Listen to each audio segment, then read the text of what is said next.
Mazmur 91, dalam lindungan Allah. Orang yang duduk dalam lindungan yang maha tinggi dan bermalam dalam naungan yang maha kuasa akan berkata kepada Tuhan, tempat perlindunganku dan kubu pertahananku, Allahku yang kupercayai. Sungguh, dialah yang akan melepaskan engkau dari jerat penangkap burung, dari penyakit sampar yang busuk. Dengan kepaknya ia akan menudungi engkau, di bawah sayapnya engkau akan berlindung. Kesetiaannya ialah perisai dan pagar tembok. Engkau tak usah takut terhadap kedahsyatan malam, terhadap panah yang terbang di waktu siang, terhadap penyakit sampar yang berjalan di dalam gelap, terhadap penyakit menular yang mengamuk di waktu petang. Walau 1.000 orang rebah di sisimu dan 10.000 di sebelah kananmu, tetapi itu tidak akan menimpamu. Engkau hanya menontonnya dengan matamu sendiri dan melihat pembalasan terhadap orang-orang fasik. Sebab Tuhan ialah tempat perlindunganmu, yang maha tinggi telah kau buat tempat perteduhanmu. Malapetaka tidak akan menimpa kamu, dan tulah tidak akan mendekat kepada kemahmu. Sebab malaikat-malaikatnya akan diperintahkannya kepadamu untuk menjaga engkau di segala jalanmu. Mereka akan menatang engkau di atas tangannya, supaya kakimu jangan terantuk kepada batu. Singa dan ular tedung akan kau langkahi. Engkau akan menginjak anak singa dan ular naga. Sungguh hatinya melekat kepadaku, maka aku akan meluputkannya. Aku akan membentenginya, sebab ia mengenal namaku. Bila ia berseru kepadaku, aku akan menjawab. Aku akan menyertai dia dalam kesesakan. Aku akan meluputkannya dan memuliakannya. Dengan panjang umur akan kukenyangkan dia, dan akan kuperlihatkan kepadanya keselamatan daripadaku. Shalom, jemaat Tuhan yang bersuka cita di hari Minggu ini saudara.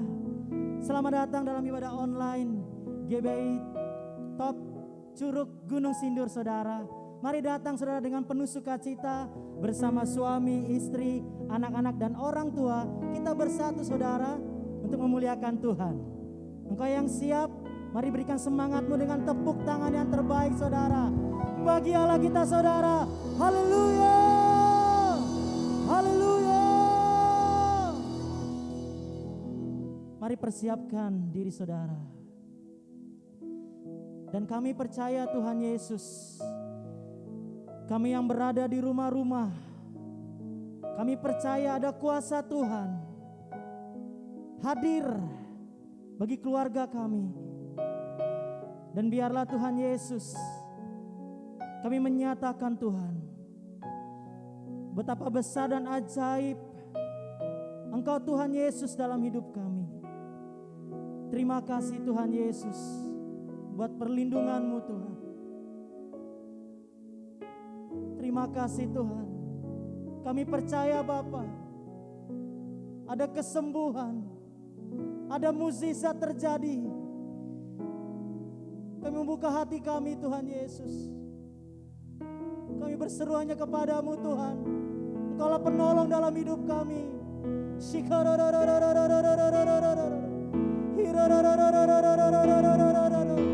Mari datanglah yang lemah. Engkau yang sakit datang bersekutu.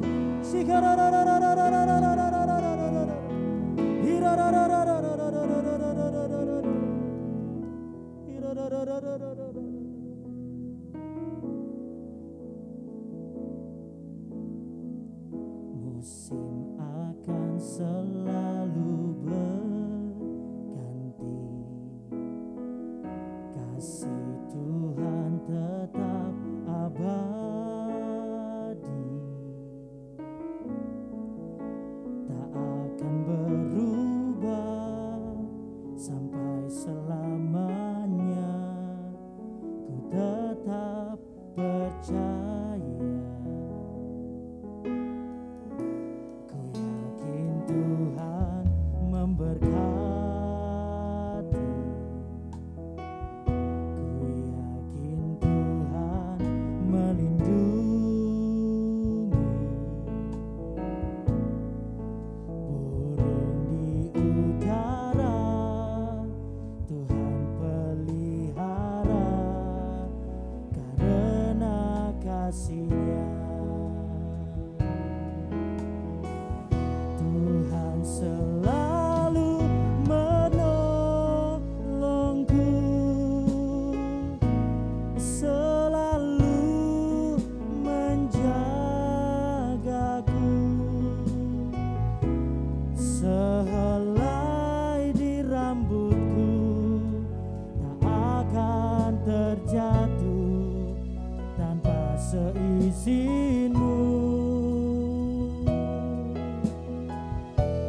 selalu menjagaku.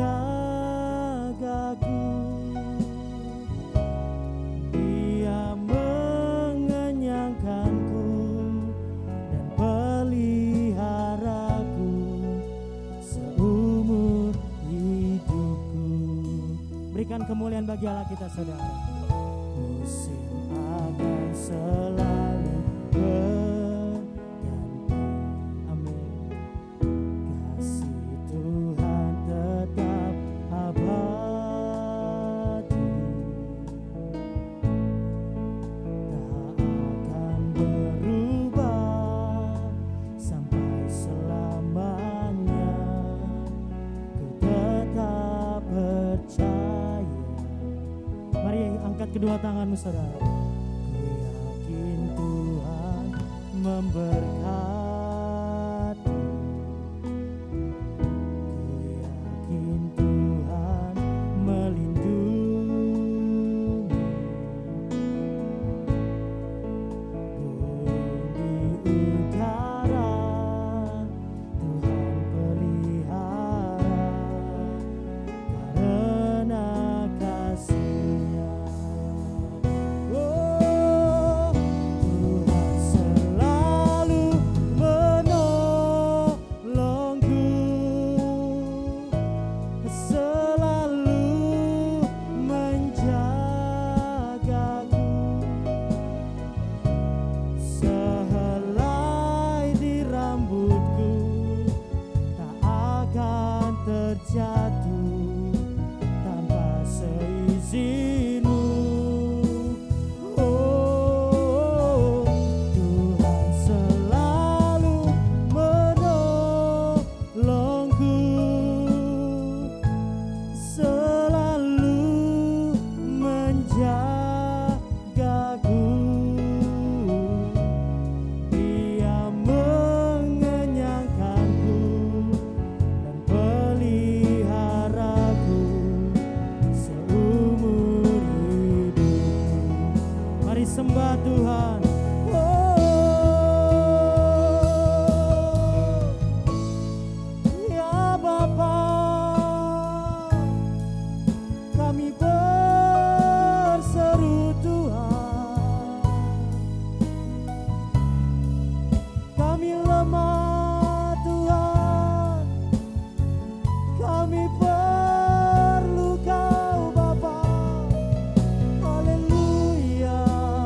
Oh, jamah kami Tuhan,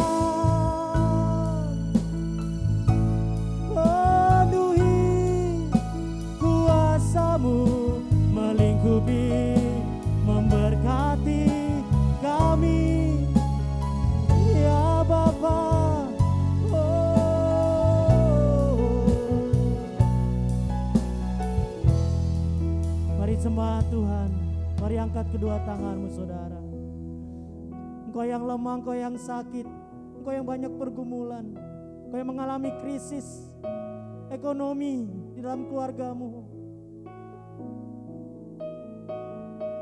Kalau engkau lupa campur tangan Tuhan dalam hidupmu, biarlah pagi hari ini engkau angkat tanganmu.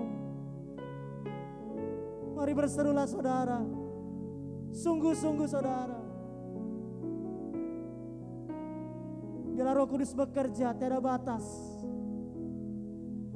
Tuhan selalu menolongku, selalu menjagaku.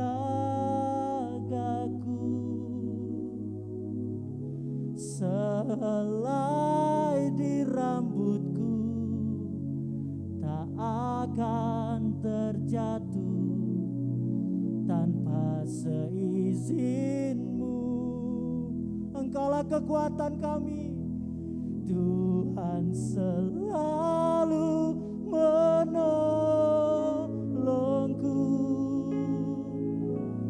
selalu menjagaku. Dia mengenyangkanku dan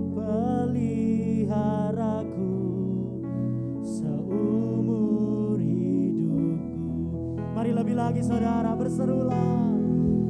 Tuhan selalu menolongku, selalu menjagaku.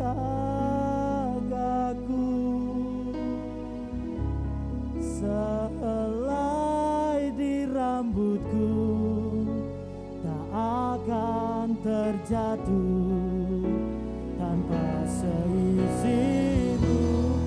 Kami datang, Tuhan selalu menolongku, selalu menjagaku. Dia mengenyangkanku dan peliharaku seumur hidup.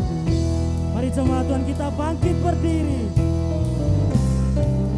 Selalu menolongku, selalu menjagaku. Sehelai di rambutku tak akan terjatuh tanpa seizin-Mu. Berserulah, berserulah, Tuhan selalu menolongku, selalu menjagaku. Dia mengenyangkanku dan peliharaku seumur hidupku. Dia mengenyangkanku dan peliharaku seumur hidup. Bersama Yesus saudara, mari nyatakan. Dia mengenyangkanku dan peliharaku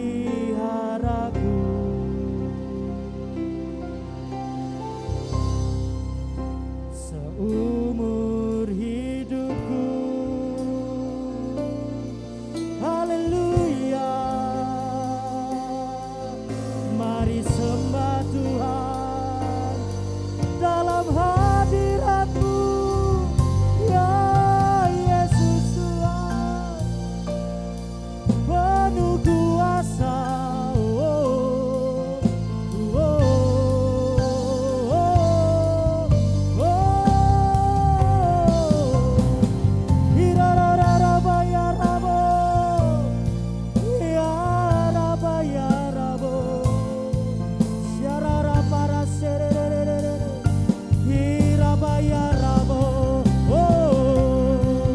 penuhi kami, ya Bapa, penuhi kami, ya Tuhan, curahkan urapan-Mu. Haleluya.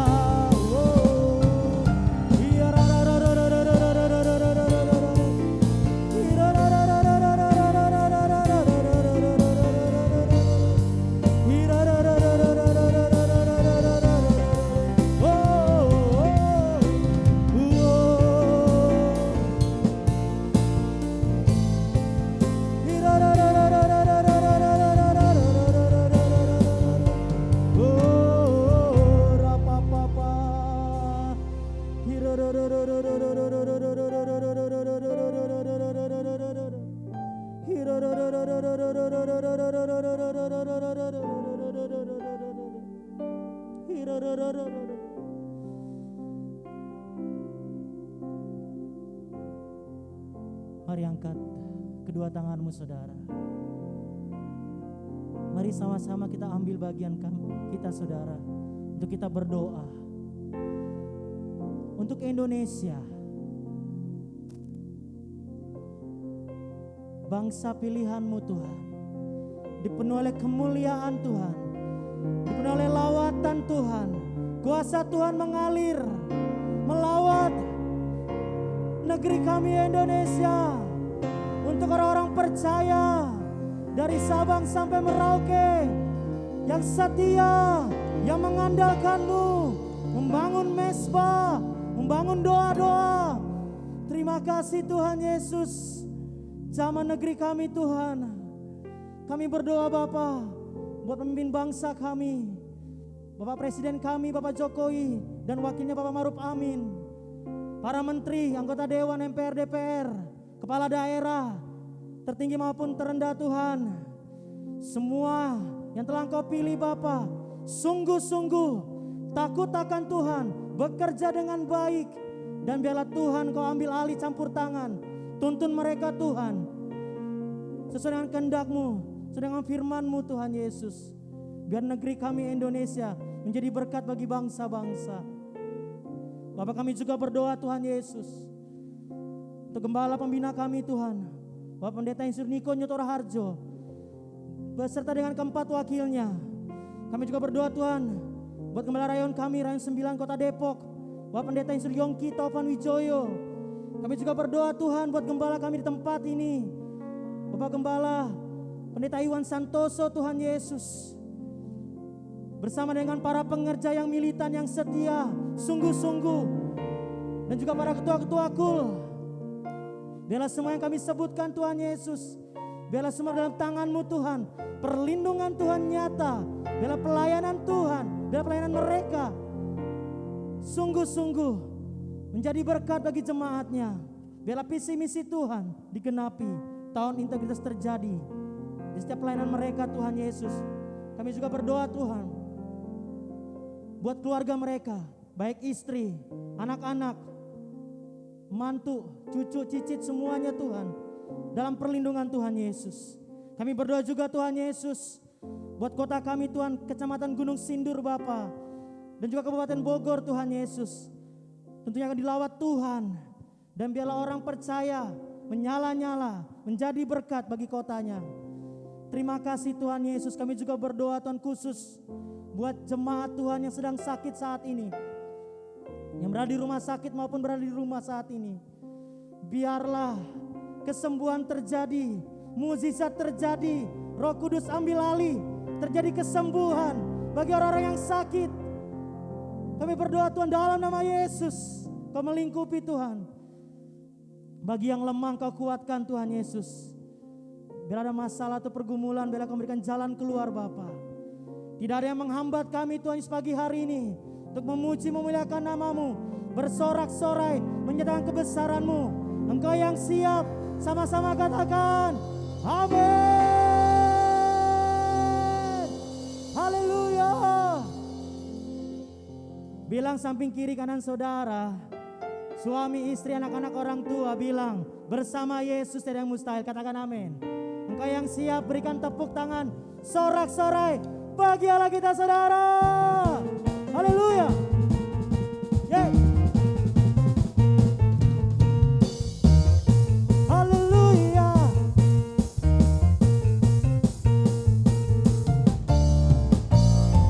Mari jemaat Tuhan yang berada di rumah katakan, Engkau gunung batuku dan Kau kota bentengku, tak akan ku ragu. Kau menjamin hidupku, ayo. Kau keselamatanku dan Kau yang membelaku, tak akan ku takut. Yes, kuasa-Mu di dalamku, walau badai menerpa di dalam hidupku ini. Katakan tangan-Mu Tuhan mengangkatku tinggi. Kau Tuhan yang benar, tak pernah tinggalkan. Dahulu, sekarang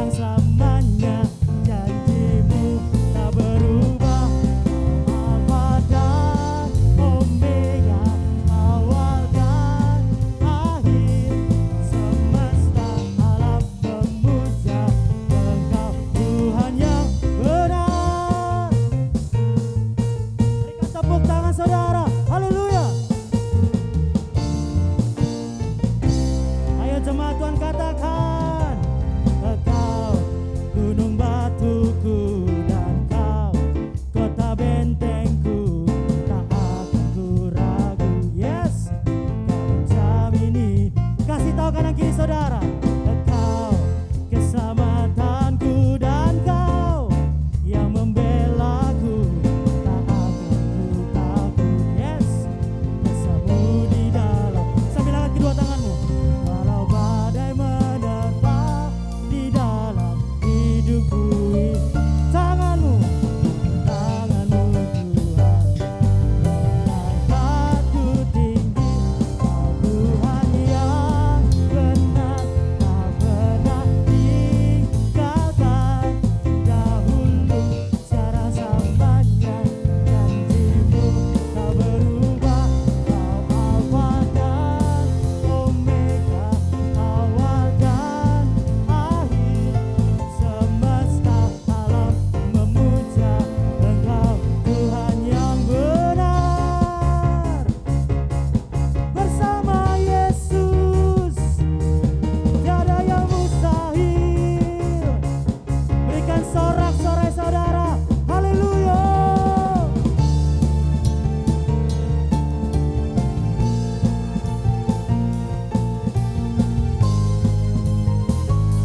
Ayo menyala-nyala saudara, angkat kedua tanganmu, katakan, walau badai menerpa di dalam hidupku ini, namun tanganmu Tuhan mengangkatku tinggi.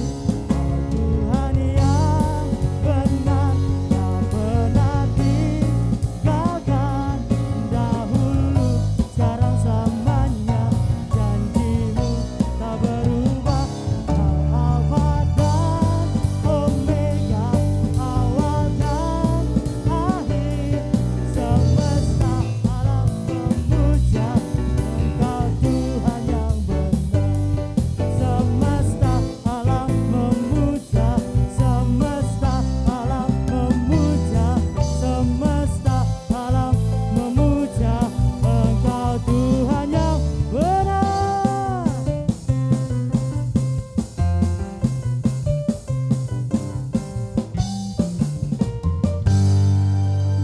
Ada kemenangan, ada mukjizat terjadi di rumah-rumah. Mari saudara lebih lagi, haleluya.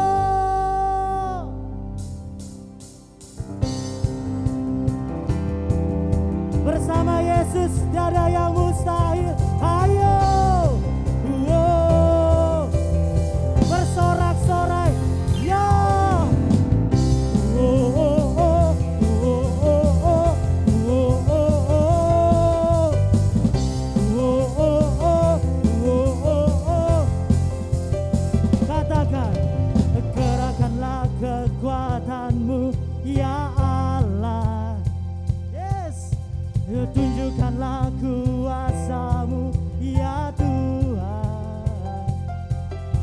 Serahkan musuhmu, selamatkanlah umatmu.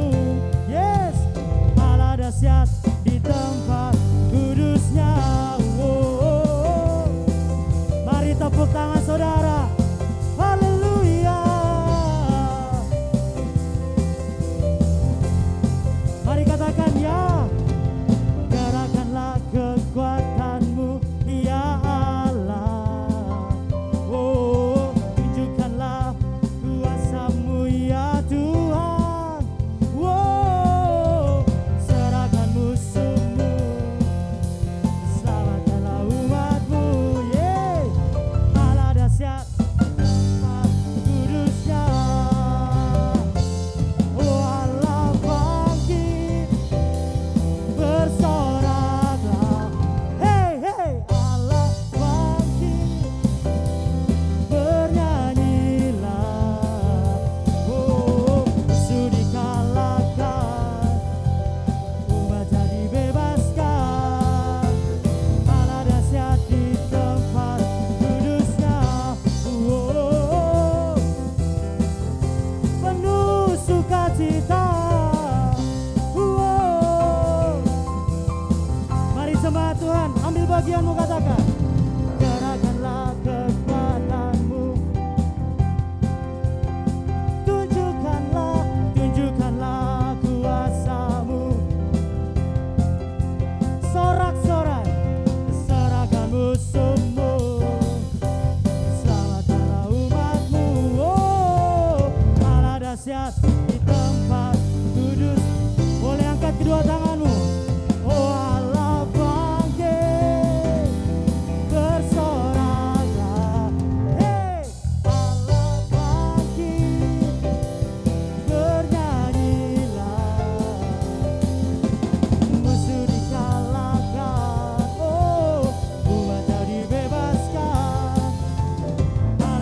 dahsyat di tempat kudusnya. Katakan, oh Allah bangkit, bersorak. Suara saudara, hei Allah bangkit, bernyanyilah. Katakan, musuh dikalahkan, oh menjadi bebaskan. Oh Allah dahsyat di tempat kudusnya.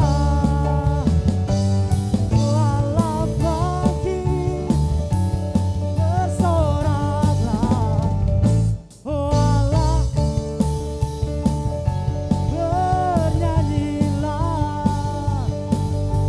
Musuh dikalahkan, oh menjadi bebaskan. Allah dahsyat di tempat kudusnya. Boleh dua tangan tinggi-tinggi. Allah dahsyat di tempat kudusnya. Lebih lagi, Allah dahsyat di tempat kudusnya.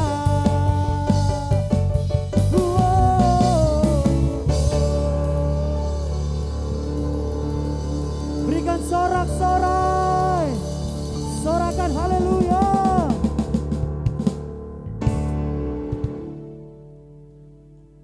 Boleh ajak kanan kiri saudara, bilang bersama Yesus tiada yang mustahil.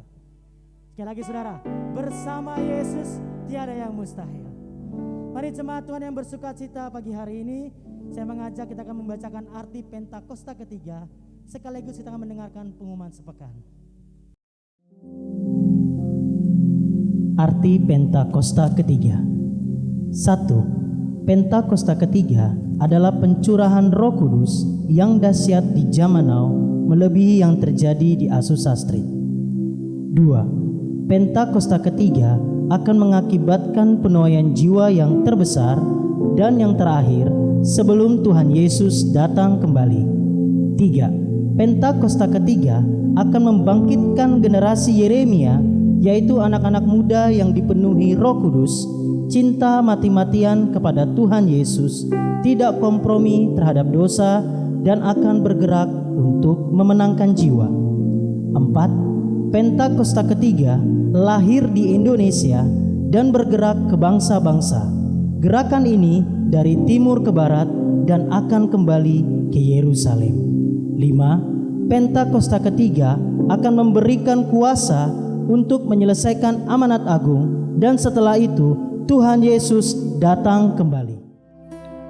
Shalom saudara yang dikasihi dan diberkati Tuhan. Kita mengucap syukur masih bisa bertemu. Walaupun secara online, doakan supaya ibadah offline segera berlangsung kembali. Walaupun kita beribadah secara online, tapi tidak mengurangi hadirat dan jamahan Tuhan, di mana hati saudara merindukannya. Saudaraku, ada beberapa hal yang perlu diperhatikan.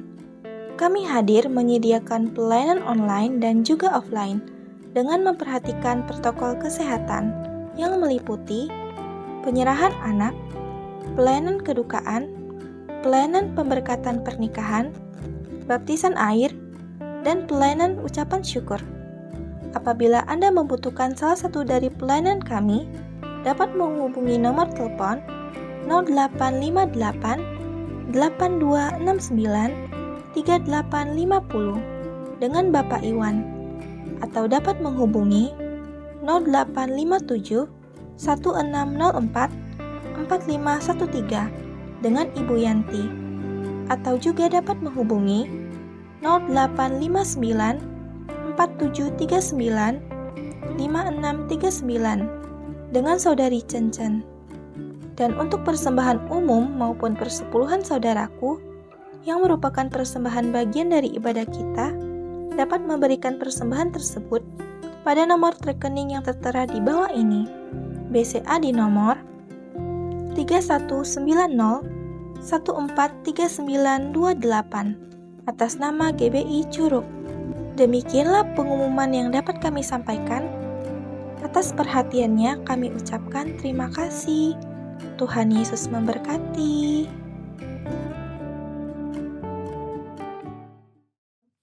Shalom, saya berdoa kita semua terus dalam perlindungan dan penyertaan Tuhan.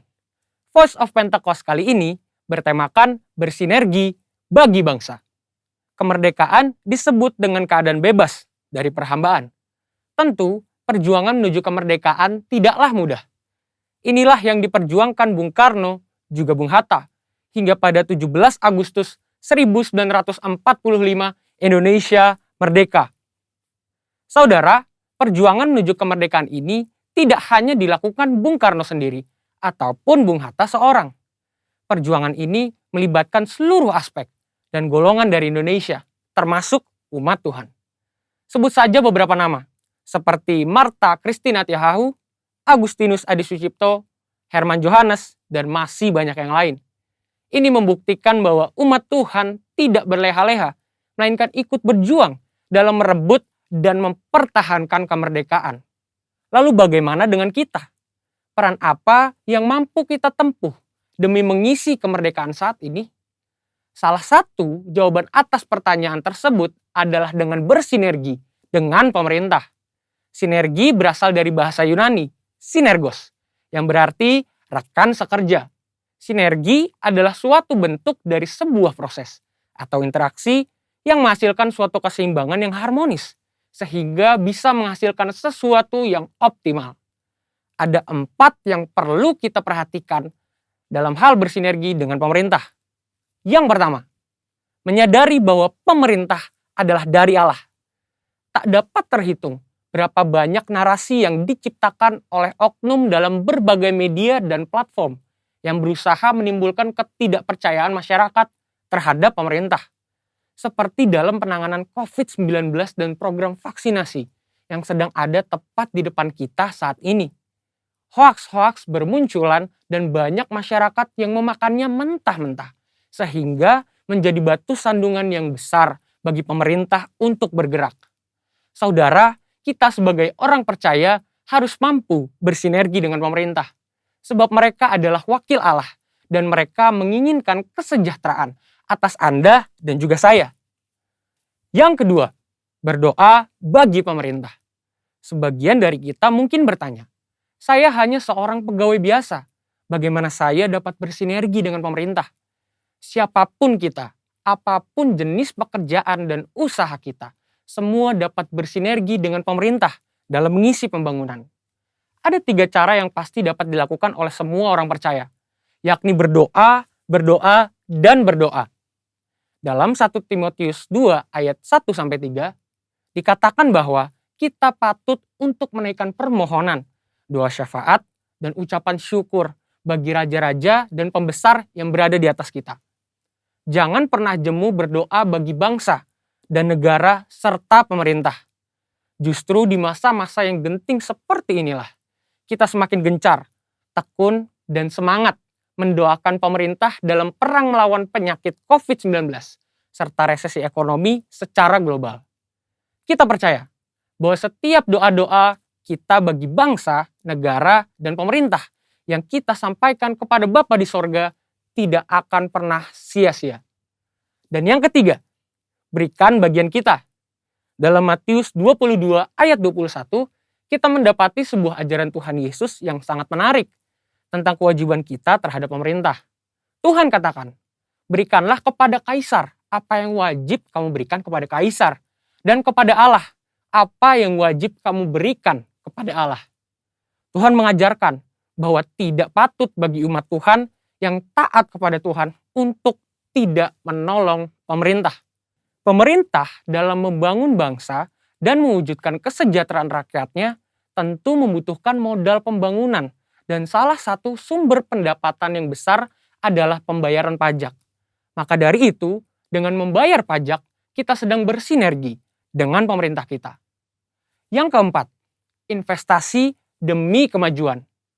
Selain dari pendapatan pajak, modal pembangunan juga diperoleh pemerintah dari investasi. Pemerintah sedang mendorong warga negara Indonesia untuk melakukan investasi. Itu sebabnya sekarang ini kita menemukan banyak sekali aplikasi yang memudahkan masyarakat untuk melakukan investasi, bahkan dengan modal awal yang sangat kecil dan dapat dijangkau oleh semua kalangan. Melalui investasi, kita turut serta membiayai pembangunan di sektor infrastruktur dan industri lainnya. Demikian investasi dapat dilakukan dengan sederhana, namun memiliki dampak yang sangat luas. Demikian saudara, bagian kita dalam mengisi kemerdekaan bukan lagi dengan bersusah payah melawan penjajah, tetapi dengan sinergi yang baik antar kita dan pemerintah. Saudara, untuk penjelasan lebih lengkapnya dari tim teologi kami, silakan buka link yang ada di atas atau scan QR Code yang tersedia. Salam integritas, Tuhan Yesus memberkati.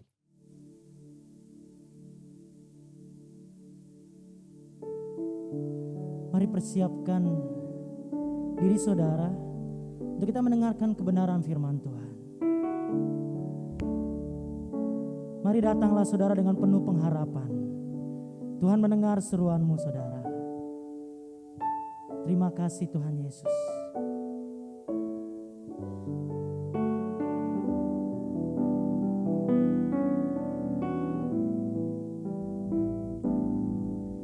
Tuhan tak pernah janji langit selalu biru, tetapi Dia berjanji selalu menyertai. Tuhan tak pernah janji jalan selalu rata, tetapi Dia berjanji berikan kekuatan. Jangan pernah menyerah, jangan berputus asa. Mukjizat Tuhan ada saat hati menyembah. Jangan pernah menyerah, jangan berputus asa. Mukjizat Tuhan ada bagi yang setia dan percaya. Oh, mari jemaat Tuhan katakan, Tuhan tak pernah janji langit selalu biru, tetapi Dia berjanji selalu menyertai. Tuhan tak pernah janji jalan selalu rata, tetapi Dia berjanji berikan kekuatan. Jangan pernah menyerah, jangan berputus asa. Mukjizat Tuhan ada saat hati menyembah. Jangan pernah menyerah, jangan berputus asa. Mukjizat Tuhan ada bagi yang setia dan percaya. Mari jemaat Tuhan berdiri, beri yang terbaik. Oh, jangan pernah menyerah, jangan berputus asa. Mukjizat Tuhan ada saat hati menyembah. Jangan pernah menyerah, jangan berputus asa. Mukjizat Tuhan ada bagi yang setia dan percaya. Mari nyatakan saudara, mukjizat Tuhan ada bagi yang setia dan percaya. Mari lebih lagi saudara, mukjizat Tuhan ada bagi yang setia dan percaya.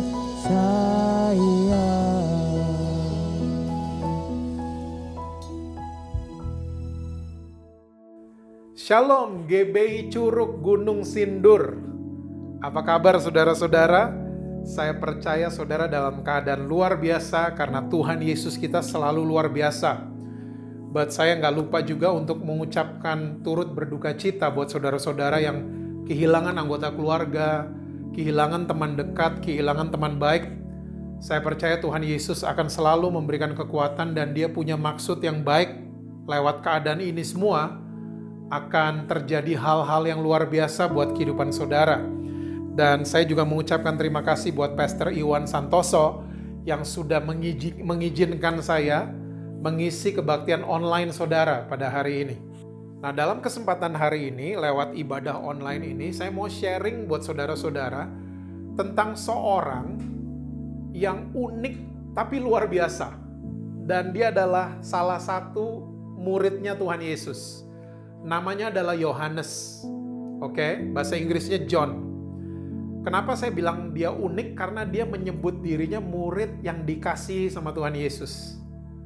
Ini menurut saya unik. Banyak orang mengatakan, wah Yohanes kok menyombongkan diri? Kok Yohanes meninggikan diri? Kok Yohanes kepedean banget? Oke, saya bisa ngerti karena kalau saya seperti itu, can you imagine? Saya foto dengan Bapak dan Ibu Gembala. Lalu saya posting di sosial media saya. Lalu captionnya saya tulis, saya sedang makan dengan ibu dan bapak gembala. Dan saya adalah seorang pastor yang paling dikasihi sama Tuhan. Saudara juga akan mikir saya udah gila mungkin. Ya, what's wrong with Pastor Jesse? Kok Pastor Jesse sombong? Mungkin sama. Oke? Tapi ternyata Yohanes gak seperti yang kita pikir. Kita akan bahas di menit-menit kemudian.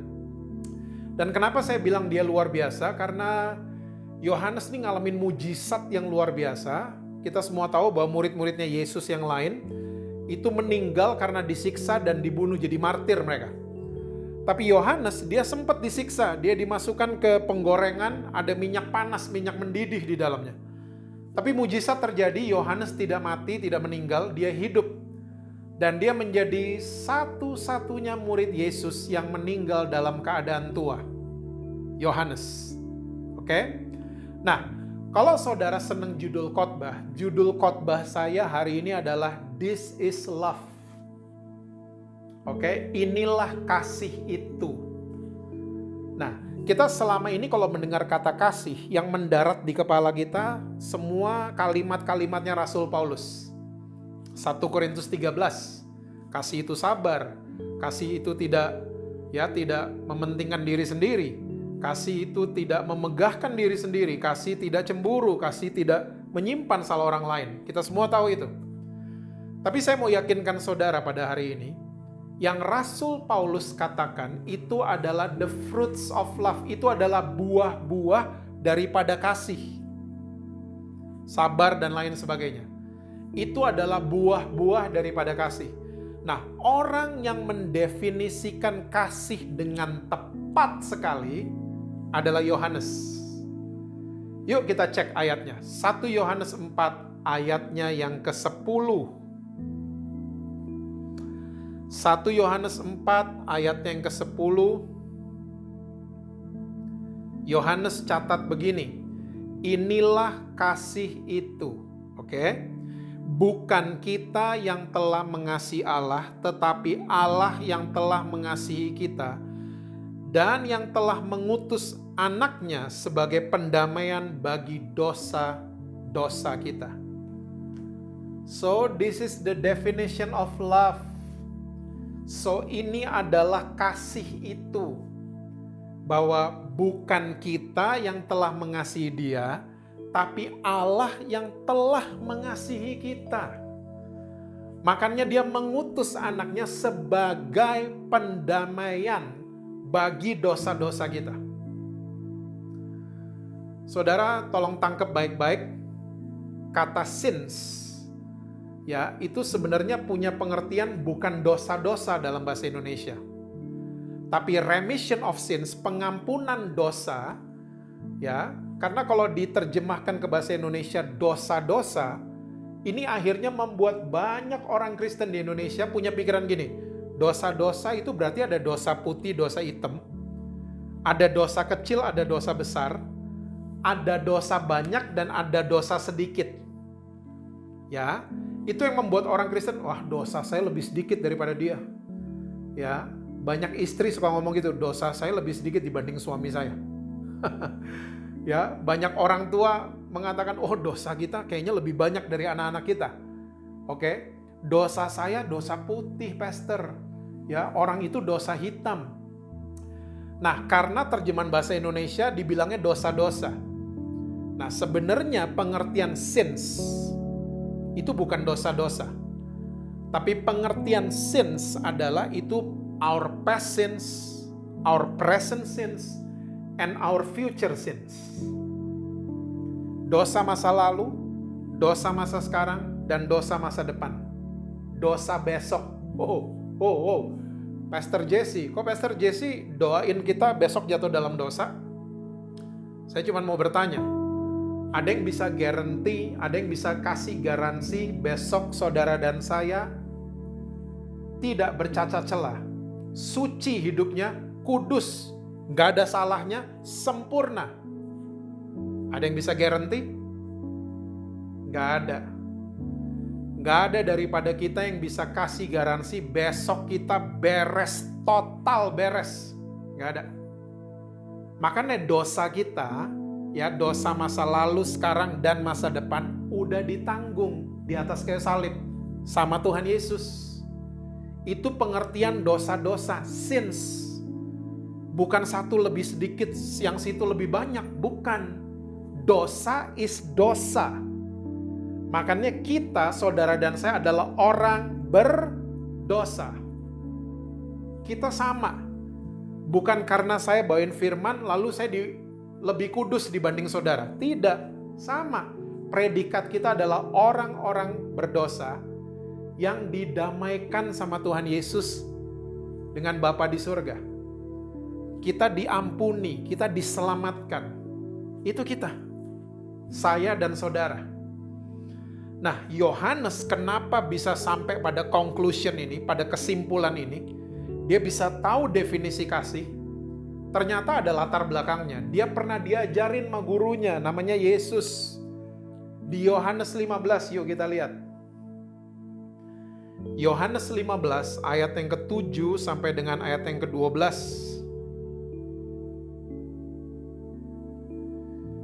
Yohanes 15 ayat yang ke-7 sampai dengan ayat yang ke-12.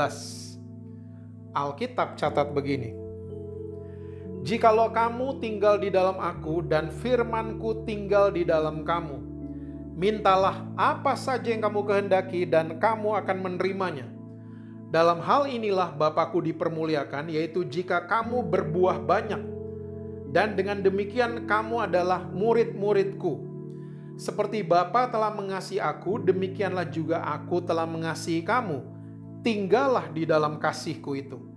Jikalau kamu menuruti perintah-Ku, kamu akan tinggal di dalam kasih-Ku, seperti aku menuruti perintah Bapa-Ku dan tinggal di dalam kasih-Nya.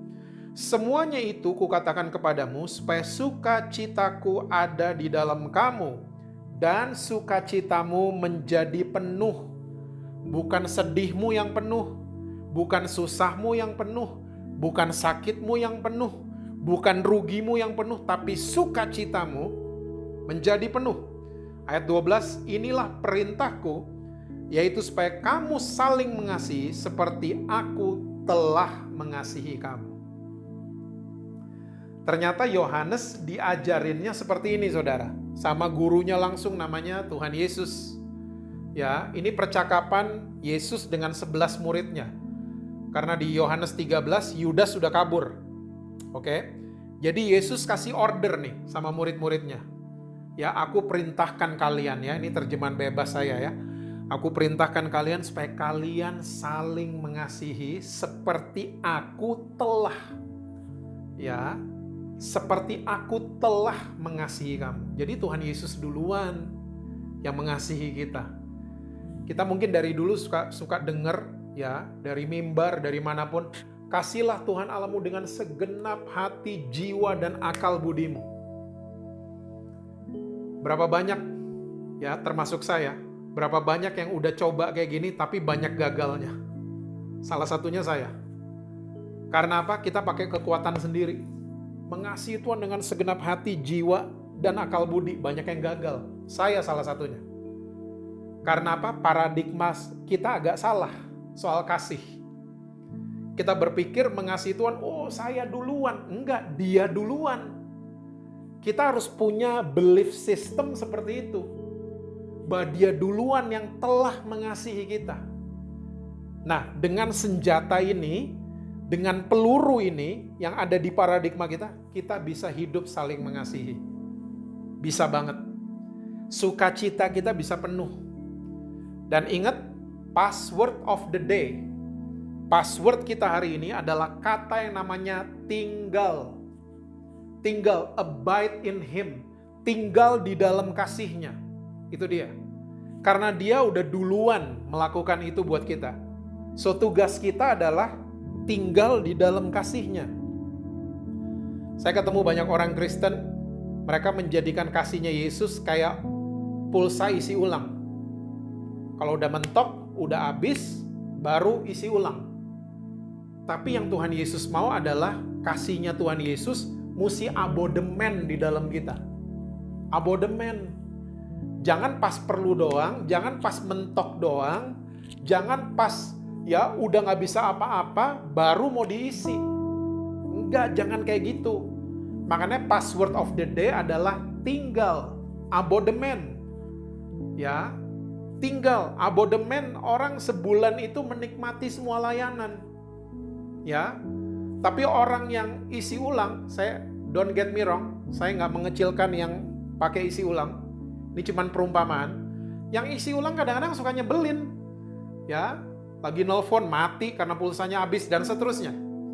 Nah, jangan menjadikan kasihnya Yesus begitu. Ya, kita seringkali orang Kristen isi ulang saat ibadah online, kebaktian, retreat gereja, acara-acara gereja, kebaktian Natal, kita baru kayak di recharge, diisi ulang. Stop doing that. Mulai tinggal di dalam kasihnya Yesus. Tinggal. Saya percaya yang ditulis Rasul Paulus itu akan keluar dari kita. The fruits, buah-buahnya akan keluar dari kita. Nah, kita semua tahu bahwa Yohanes di akhir-akhir Alkitab kita dia menulis 3 buku lagi yang luar biasa. Ya, 1, 2, dan 3 Yohanes. Nah, ternyata gaya penulisannya di kitab-kitab tersebut, ini nih Yohanes 15 masih kepengaruh banget, terbawa banget ya di gaya nulisnya Yohanes. Nah, salah satunya yang dia tulis soal antikristus ini luar biasa banget. Yuk kita lihat di 1 Yohanes 2 ayat yang ke-24. 1 Yohanes 2 ayat yang ke-24. Semua sudah dapat? Alkitab bilang gini. Dan kamu, kalau saudara scroll ke atas, ini judulnya Antikristus ya. Di atas ayat ke-18. Dan kamu, apa yang telah kamu dengar dari mulanya, ya ini perintah untuk saling mengasihi, itu harus tetap password kita of the day harus tetap tinggal di dalam kamu. Jika apa yang telah kamu dengar dari mulanya itu tetap tinggal di dalam kamu, maka kamu akan tetap tinggal di dalam Anak dan di dalam Bapa. Jelas sekali ya saudara bahwa antikristus kita nggak usah jauh-jauh amat mikirnya. Nggak usah mikir soal orang jidatnya ada 666 lah, ya ada iblis bawa tombak lah. Antikris bukan gitu. Ya, sampai ada yang ketakutan, wah antikris kalau kita ditanamin chip dan lain sebagainya, sampai takut divaksin dan lain sebagainya. Nggak usah mikir-mikir ribet kayak gitu. Simple kok Alkitab catat. Antikris adalah orang yang menolak ya kasihnya Tuhan jadi abodemen di dalamnya. Antikris adalah seorang yang menolak perintahnya Yesus, itu tidak mau dia untuk tinggal di dalamnya. Itu antikris, simple as that. Jangan dibuat ribet. Oke? Antikris adalah orang-orang yang tidak mau ya, tidak mau perintahnya Yesus itu abide in him or her. Oke? So, antikris bukan soal ini, itu, dan lain sebagainya. Tapi baca baik-baik. Ya, kalau kita tinggal di dalam kasihnya, maka kita akan tinggal di dalam Anak dan di dalam Bapa. Sekarang saya mau ajak saudara pergi ke kitab Wahyu. Siapa yang tulis kitab Wahyu? The same John. Yohanes yang sama. Kita lihat Wahyu pasalnya yang kedua, ayatnya yang keempat dan ayat yang kelima. Ini Tuhan lagi menegur jemaat di Efesus. Ayat 4 dan ayat yang kelima, Wahyu pasal yang kedua, Alkitab bilang gini, namun demikian aku mencela engkau, karena engkau telah meninggalkan kasihmu yang semula. Banyak orang menerjemahkan ayat ini, kita disconnect sama first love kita. Jatuh cinta kita di awal-awal sama Tuhan Yesus. Gak apa-apa saudara mau terjemahin kayak gitu. Tapi kalau kita lihat dari gaya nulisnya Yohanes, ya ternyata jemaat Efesus ini adalah jemaat yang meninggalkan perintah yang sudah ada dari mulanya. Yaitu apa? Kasih. Love one another. Saling mengasihi. Oke, ayat 5. Sebab itu ingatlah betapa dalamnya engkau telah jatuh. Bertobatlah dan lakukanlah lagi apa yang semula engkau lakukan. Jika tidak demikian, aku akan datang kepadamu dan aku akan mengambil kaki dianmu dari tempatnya, jikalau engkau tidak bertobat. So ini ternyata hal yang penting banget. Ini isu yang penting banget. Oke? Bahwa kita nih nggak bisa langsung jump ya to the fruits of love. Kita mungkin nggak ngerti sabar itu apa. Kita nggak ngerti mungkin ya tidak simpan salah orang lain itu apa. Kita nggak ngerti jealousy itu apa. Ya cemburu itu apa. Kalau kita nggak ngerti yang awalnya dulu. So this is the definition of love. Tinggal. Abide in Him. Oke? Banyak orang suka DM saya, suka WhatsApp saya, suka tukar pikiran, suka brainstorming sama saya bilang, Pak, kalau Bapak khotbahnya kasih melulu, orang akan bikin dosa-dosa terus. Ya, orang akan bikin salah terus. Orang akan take advantage, orang akan aji mumpung. Nah, saudara, saya mau ajak saudara-saudara untuk kita pergi sebentar ke apa kata Rasul Paulus. Ya, kita buka sama-sama 2 Korintus pasalnya yang ketiga. Ayatnya yang ke-9 sampai dengan ayat yang ke-11. Saya menyarankan saudara pelajari ini kalimat demi kalimat. Ya, 2 Korintus 3 ayat 1 sampai 18. Saudara pelajari itu nanti. Ya, habis online ini selesai. Ini berbicara tentang pelayan-pelayan perjanjian yang baru. Ya, ayat 9 sampai dengan ayat yang ke-11. Sebab jika pelayanan yang memimpin kepada penghukuman itu mulia, betapa lebih mulianya lagi pelayanan yang memimpin kepada pembenaran. Oke, stop dulu. Pelayanan yang memimpin kepada penghukuman itu bahasa Inggrisnya adalah minister of condemnation.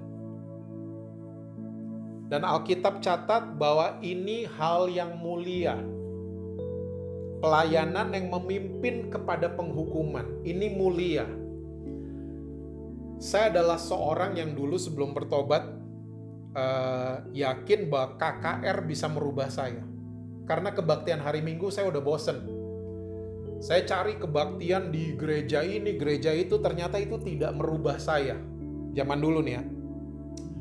Dan saya akhirnya jadi nyari KKR kebaktian kebangunan rohani.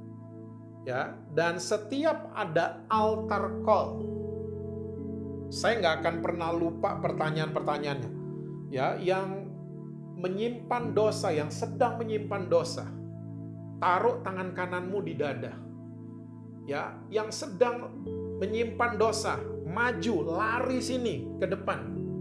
Saya akan doakan, pembicaranya ngomong gitu. Saya selalu duluan, lari duluan. Saya selalu taruh tangan kanan saya duluan. Oke. Sampai di depan ada asyir-asyir, waktu saya mulai menangis ada asyir-asyir yang mulai membantu mendoakan. Ya. Dan mereka bilang, ngaku aja dosa. Tuhan Yesus baik, ngaku aja. Ya. Saya ngaku dan lain sebagainya. Dan ternyata bertahun-tahun saya ikut KKR tidak merubah saya. Tidak pernah merubah saya. Karena apa? Ini adalah pelayanan yang memimpin kita kepada penghukuman. Minister of condemnation. Oke? Nah, Alkitab mengatakan bahwa betapa lebih mulianya lagi pelayanan yang memimpin kepada pembenaran. Bahasa Inggrisnya adalah ministers of righteousness.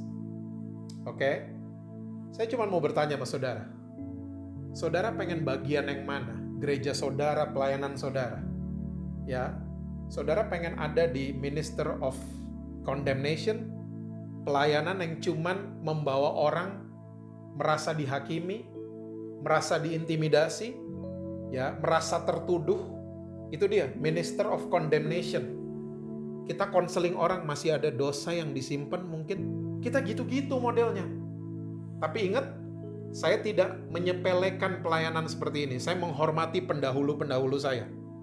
Saya menghormati. Makanya Alkitab bilang, itu that was glorious. Itu mulia. Pelayanan yang membawa kepada memimpin kepada penghukuman, itu mulia. Oke? Tapi betapa lebih mulianya lagi pelayanan yang memimpin kepada pembenaran. Pertanyaannya sekali lagi, saudara mau terlibat sama yang mana? Saudara mau jadi pelayan-pelayan yang membawa orang kepada penghukuman? Atau kita pengen terlibat dalam pelayan-pelayan yang membawa orang mengerti kebenaran? Karena orang yang ngerti kebenaran, mereka nggak mau bikin dosa. Orang yang ngerti kebenaran, mereka nggak usah saudara paksa datang ke gereja. Orang yang ngerti kebenaran, saudara nggak perlu paksa mereka belajar firman Tuhan. Mereka akan baca. Karena cinta mereka sama Tuhan. Orang yang ngerti kasihnya Tuhan, mereka berubah. Mereka akan berubah hidupnya. So Tuhan lagi membangkitkan ini, ministers of righteousness in these end days, di hari-hari terakhir ini. Saudara mau part yang mana? Saudara bisa jawab sendiri. Ayat 10. Sebenarnya apa yang dahulu dianggap mulia. Oke, ini minister of condemnation ya.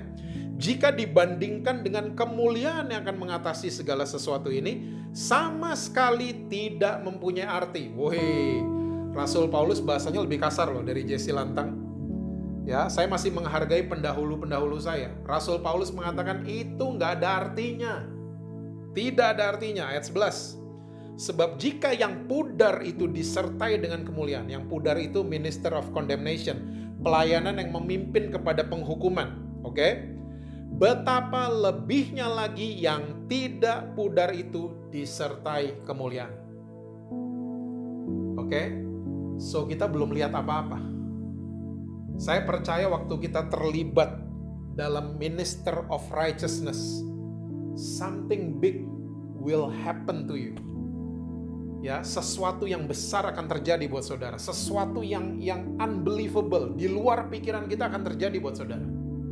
Ya, karena menurut Alkitab kita belum lihat apa-apa. Karena kemuliaannya melampaui, melewati, melebihi. Ya, more glorious than before. Dia lebih glorious. Saudara tolong ingat baik-baik, dunia nggak perlu ahli Taurat. Dunia hari ini lebih perlu ahli kasih karunia. Orang yang mahir dalam hal yang namanya kasih. Orang yang pintar mengasihi. Ya, orang yang pintar mengasihi satu dengan yang lain. Keluarga saudara tidak perlu dihakimi, nggak perlu ditunjuk-tunjuk sama saudara. Show love to them. Kasih lihat kasih sama mereka.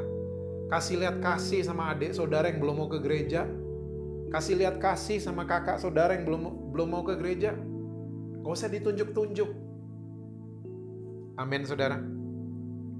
Show love to others.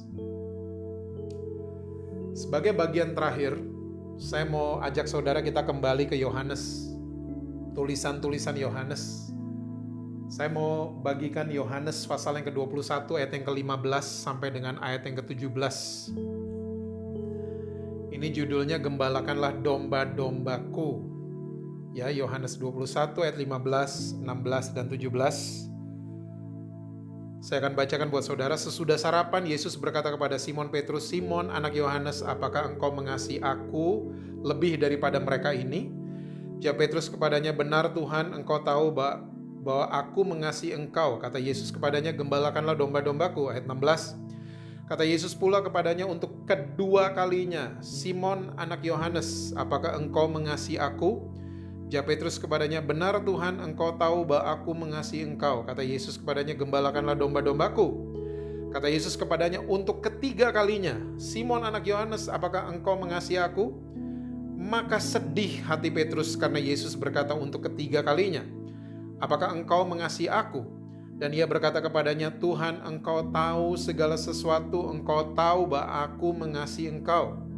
Kata Yesus kepadanya, "Gembalakanlah domba-dombaku." Saudara mesti tahu, kita mesti mengerti perbedaan antara dua murid ini.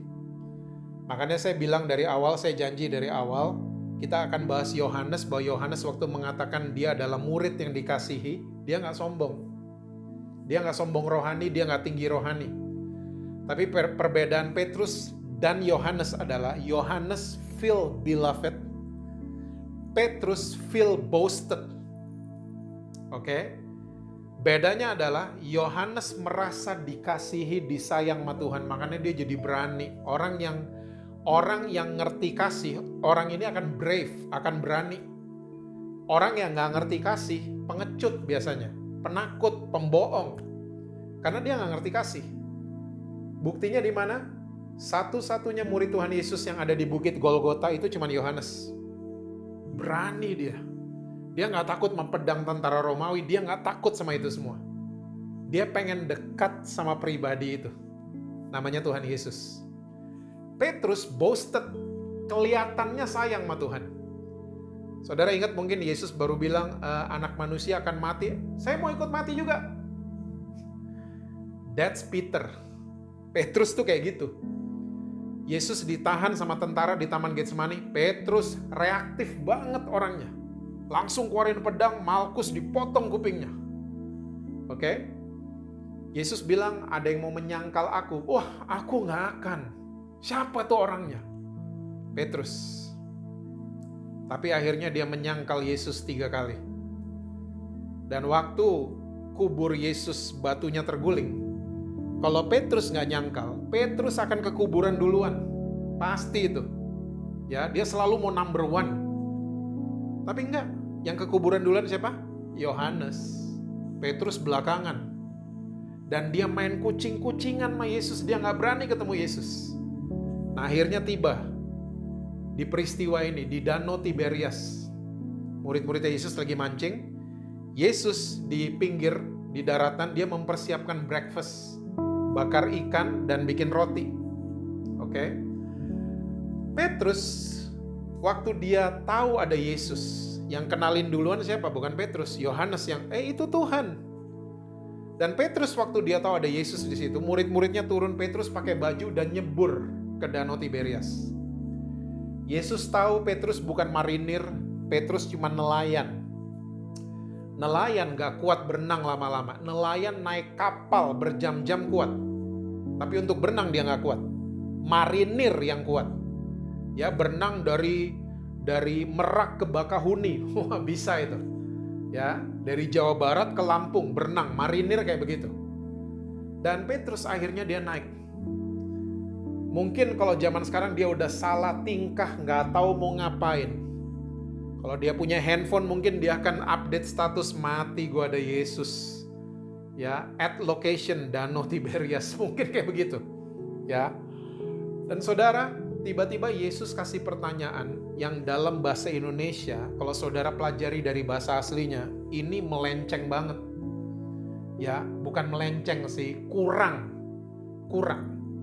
Karena sebenarnya pertanyaan Yesus dengan jawaban Petrus ini adalah pertanyaan dan jawaban yang jauh berbeda. Ternyata yang Yesus tanya buat Petrus adalah begini, "Do you agape me?" Apakah kamu mengasihi aku tanpa syarat? Saudara tahu kan? Kasih ada 3, agape, phileo, dan eros. Oke, agape adalah kasih tidak bersyarat, phileo adalah kasih dengan teman-teman, persahabatan, eros adalah nafsu.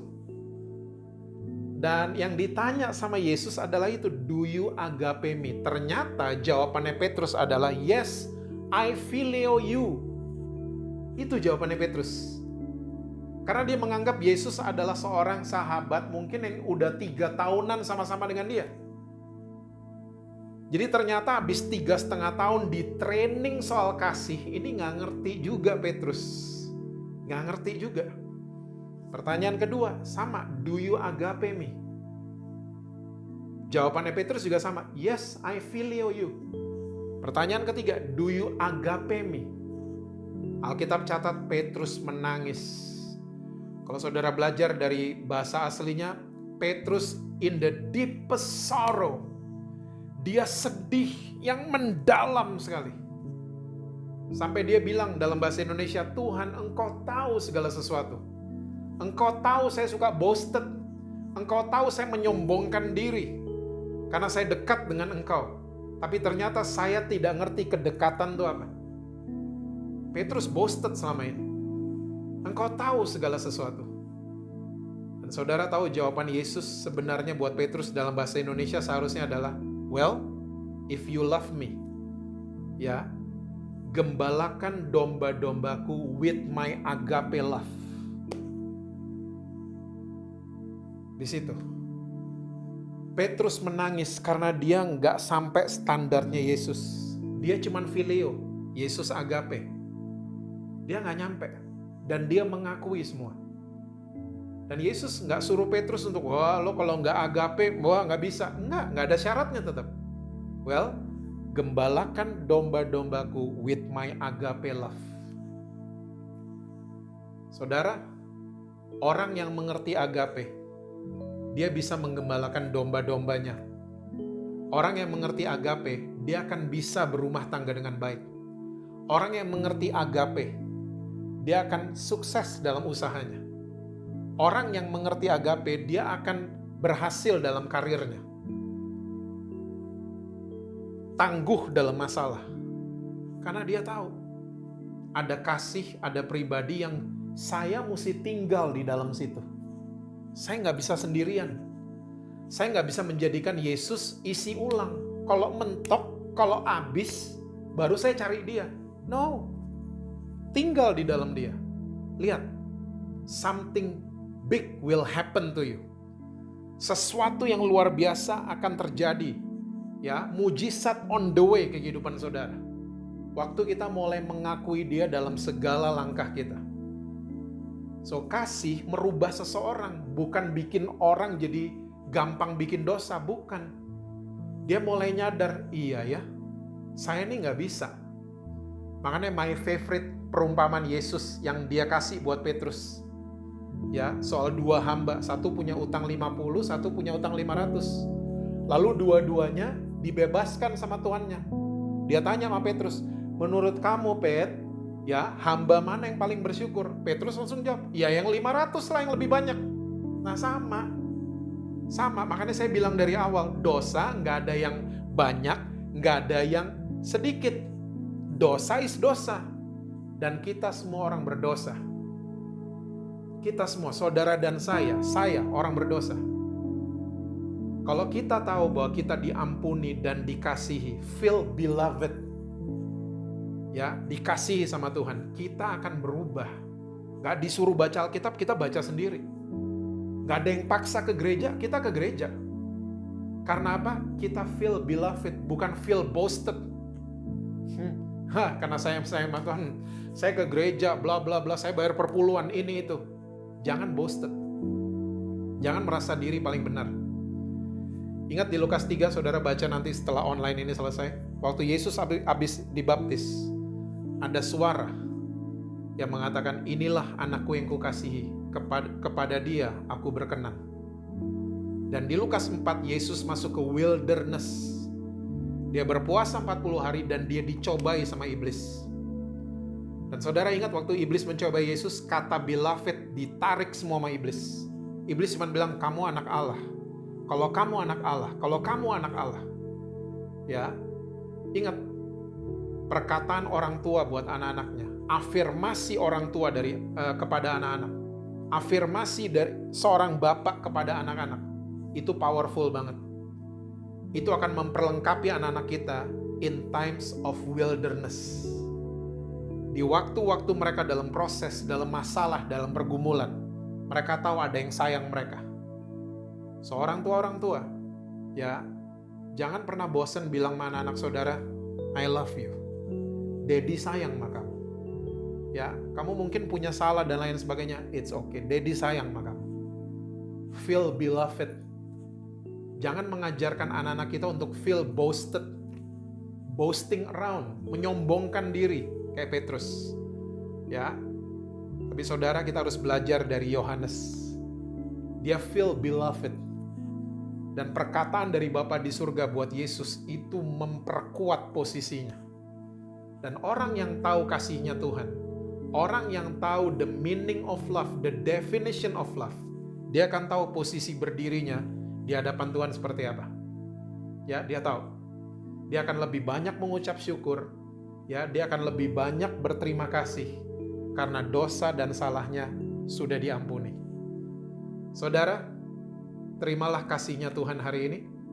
Saya percaya, ya, pelajaran firman Tuhan hari ini kita harus mempelajari teladannya John, Yohanes, muridnya Tuhan Yesus.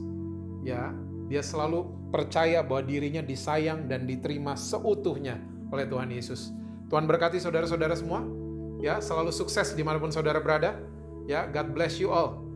Ya, mari saudara kekasih dalam Kristus Yesus, kita akhiri ibadah ini, kita bangkit diri, kita angkat tangan kita tinggi-tinggi, arahkan hatimu Bapa di surga, terimalah kasih karunia damai sejahtera, hidup penuh dengan berkelimpahan, berkemenangan dari Allah Bapa dan Yesus Kristus, penyertaan Roh Kudus mulai hari ini hingga Maranatha.